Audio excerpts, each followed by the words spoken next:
প্রথমত কথা তার মেন্টালিটিটা অনেক ভালো হবে আর কি, যার কাছে আমি সারাটা জীবন সুখে দুঃখে পাশে থাকতে পারি, এরকম মেন্টালিটি থাকতে হবে। আপনি কি চাচ্ছেন আমাদের মাধ্যমে যোগাযোগ করবেন, আপনার সাথে ডিরেক্টলি কথা বলবেন? আমি চাচ্ছি যে এটা আপু আপনাদের মাধ্যমে যোগাযোগ করে তারপর আমাকে নক করে হোক, এটাই আমি চাচ্ছি।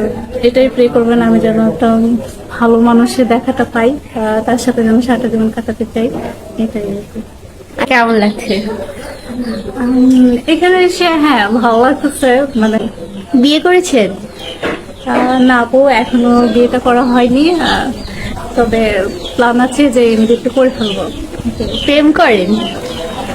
না আপু, এখন প্রেম বিষয়ে আসলে বললে ইয়ে হবে যে আমি এখনো সিঙ্গেল আছি, প্রেম করি না। আচ্ছা, তো বিয়ে তো করতে হবে, কেমন ছেলে পছন্দ করেন? তো আমার পছন্দ এরকম ছিল যে একটা ছেলে একটা মেয়েকে যেভাবে ভালোবেসে ভালো রাখতে পারে, দেন সে হবে অনেক কেয়ারিং, ভালোবাসবে। আর প্রথমত কথা তার মেন্টালিটিটা অনেক ভালো হবে আর কি, যার কাছে আমি সারাটা জীবন সুখে দুঃখে পাশে থাকতে পারি, এরকম মেন্টালিটি থাকতে হবে। আচ্ছা, আপনার দেবর যদি আপনার সাথে দুষ্টামি করে, ওই ব্যাপারটা কিভাবে হ্যান্ডেল করবেন? আসলে আজকাল দেবররা একটু দুষ্টুই হয় আর কি, তো সেটাকে হ্যান্ডেল করার মতো সেরকম দুষ্টুমি দিয়ে হ্যান্ডেল করতে হবে। তো সেক্ষেত্রে মানে দেবরকে হচ্ছে ছোট ভাই হিসেবে চোখে দেখতে হবে। তো আর মানে কি বলবো, এখন দেবর তো দেবরই, আর হাজবেন্ড তো হাজবেন্ডই হয়, আর দেবরকে ছোট ভাই হিসেবেই আমি হ্যান্ডেল করবো আর কি। আচ্ছা, যদি কোনো কারণে আপনার হাজবেন্ড ব্যবসায় লস করে বা চাকরি চলে যায়, কোনো কারণে টাকা পয়সা কমে যায়, তখন আপনি কি করবেন?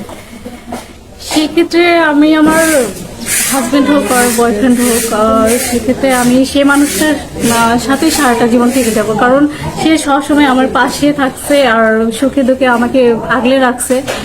তো সেই মানুষটা যদি এখন হঠাৎ করে তার অসুবিধা কিংবা কোনো একটা প্রবলেম পড়ে, তো আমি তো তার হাতটা ছাড়তে পারি না। তো আমি তার পাশে মানে সারা জীবন থাকার জন্য চেষ্টা করব, আর তার হাতটা ধরে রাখার জন্য চেষ্টা করব। আচ্ছা, আপনি তো বললেন আপনি কেমন স্বামী পছন্দ করেন, তো এখানকার মধ্যে যারা আপনাকে দেখতেছে কেউ যদি আপনাকে প্রস্তাব দেয়, তাহলে তারা কিভাবে যোগাযোগ করবে আপনার সাথে?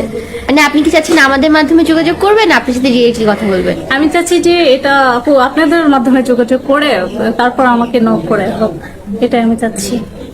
আচ্ছা, দর্শকের সম্বন্ধে কিছু বলবেন দর্শকদের জন্য? দর্শকদের উদ্দেশ্যে একটা কথা বলি যে সবসময় পজিটিভ হয়ে চিন্তা করবেন, ভালো ভালো কিছু করার জন্য ট্রাই করবেন। ভালো থাকার জন্য আসলে অনেক টাকা পয়সা দরকার হয় না, ভালো থাকার জন্য মানসিক শান্তিটাই দরকার। তো সেক্ষেত্রে যার যেমন মানসিক শান্তিটা পায়, সেক্ষেত্রে মানসিক শান্তিটা মানে মানসিক শান্তির পিছনে ছোটা উচিত।